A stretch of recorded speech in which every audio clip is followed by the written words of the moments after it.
한 유명 연예인 가족이 갑자기 한국을 떠났습니다.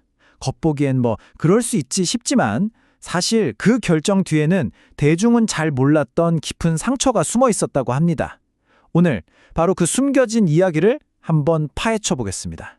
오늘 우리가 들여다볼 이야기는 바로 배우 권상우, 손태영 씨 부부의 미국 이주에 관한 건데요. 이게 그냥 단순한 이사가 아니었어요. 사실 이들 가족의 인생을 통째로 바꿔놓은 어떤 결정적인 사건이 그 뒤에 있었다는 거죠. 자, 그럼 이 이야기의 시작부터 한번 따라가 볼까요?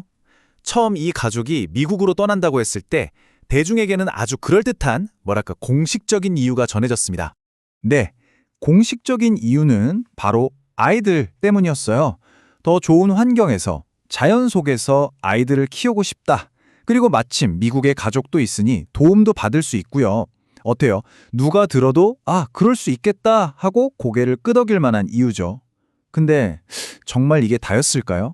그런데 최근에 손태영 씨가 직접 입을 열면서 이 평화로 보이던 그림 뒤에 숨겨진 진짜 이야기가 드러나기 시작했습니다.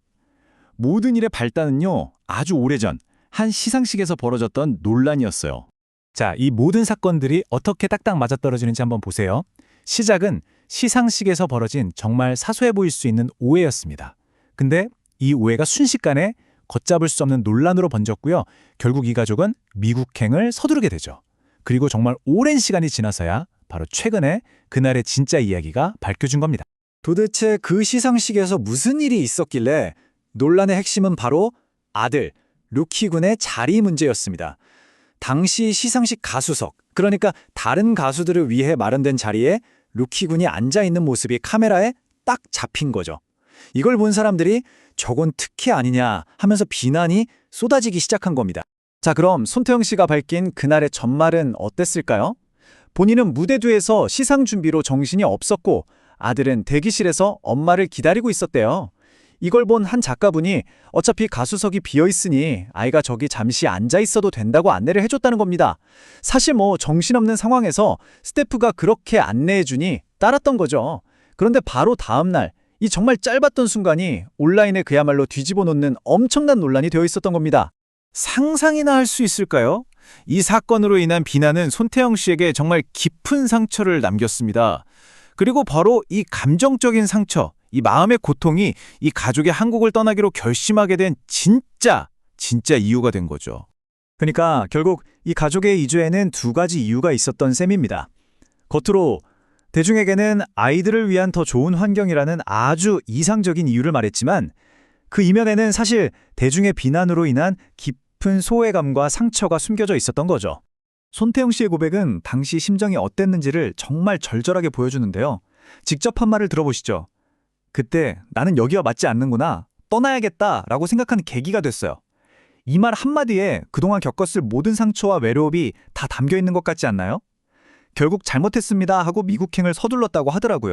그런데 이 사건은 단순히 한 연예인 가족만의 이야기는 아닌 것 같습니다. 좀 더 넓게 보면 대중의 시선 속에서 살아가는 모든 공인들이 겪는 그 엄청난 압박감에 대해 생각해보게 만들죠.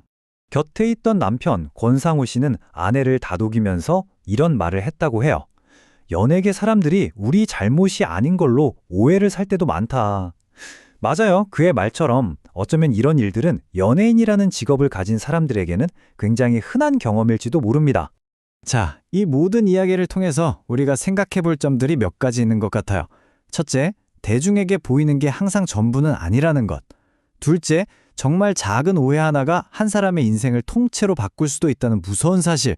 그리고 무엇보다 중요한 건 결국 이런 오래된 오해를 풀 수 있는 열쇠는 진솔한 소통이라는 점이겠죠. 그래서 이 가족의 이야기는 우리 모두에게 이런 질문을 던지는 것 같습니다. 대중의 의견, 여론이라는 것이 과연 어디까지가 건강한 비판이고 어느 선을 넘는 순간 한 사람의 인생을 뒤흔드는 결과가 되는 걸까요? 여러분은 그 경계선이 어디에 있다고 생각하시나요?